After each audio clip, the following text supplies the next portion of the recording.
Estima-se que mais de 70% das empresas portuguesas sejam familiares, havendo um conjunto de características que as distinguem das restantes empresas e que estão naturalmente ligadas à sobreposição que acaba sempre por existir entre a esfera familiar e a esfera empresarial, na qual se refletem a cultura e os valores de cada uma dessas famílias. A generalidade dos estudos que têm vindo a ser efetuados sobre as empresas familiares, incluindo os que foram recentemente efetuados pela EY, revelam, entre outros aspectos, que o planeamento da sucessão e da alienação da propriedade dos negócios familiares, bem como da transmissão da própria riqueza acumulada pelas famílias, é ao mesmo tempo uma prioridade e um desafio. Um dos aspectos que mais preocupa as famílias neste âmbito é a gestão dos aspectos fiscais associados a este tipo de situações.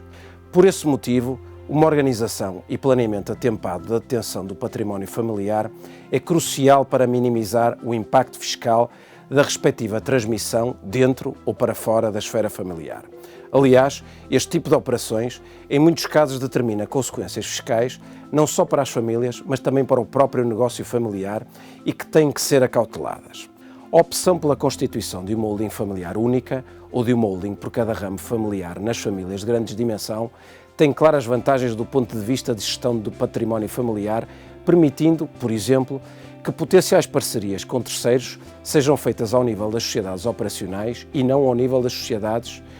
que detêm os negócios e o património familiar, bem como vantagens do ponto de vista fiscal.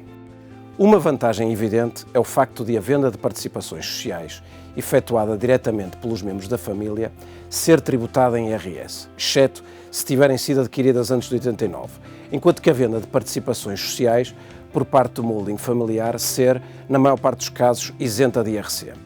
Por outro lado, se os negócios familiares distribuírem dividendos, caso sejam recebidos diretamente pelos membros da família, serão tributados em IRS, enquanto que se forem recebidos por uma holding familiar, estarão igualmente, e na maior parte dos casos, isentos de tributação, podendo ser canalizados de forma eficiente para outros investimentos. A forma como se criam ou se transferem as participações para estas holdings também deverá ser planeada, havendo a possibilidade, em muitos casos, de utilizar o regime de neutralidade fiscal previsto nos códigos do IRC e do IRS, obviando-se dessa forma a qualquer tipo de tributação, quer ao nível das famílias, quer ao nível das sociedades envolvidas.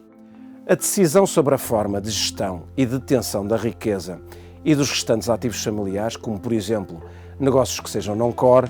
ativos financeiros ou imóveis, também é fundamental.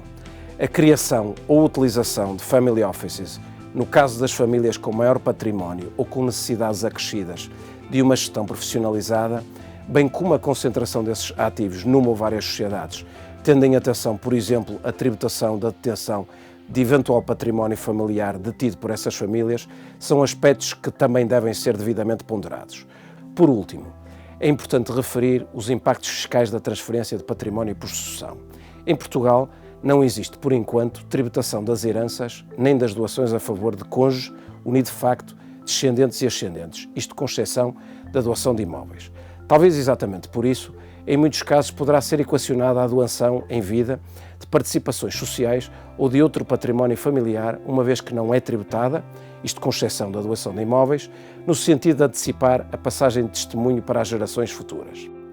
Apesar destas transferências de património não serem, na generalidade dos casos, tributadas em Portugal, caso as famílias tenham património fora de Portugal, deverão também acautelar e planear a tributação que poderá recair sobre os herdeiros, já que em muitos países são tributados os ativos transferidos por morte que se situam no respectivo património.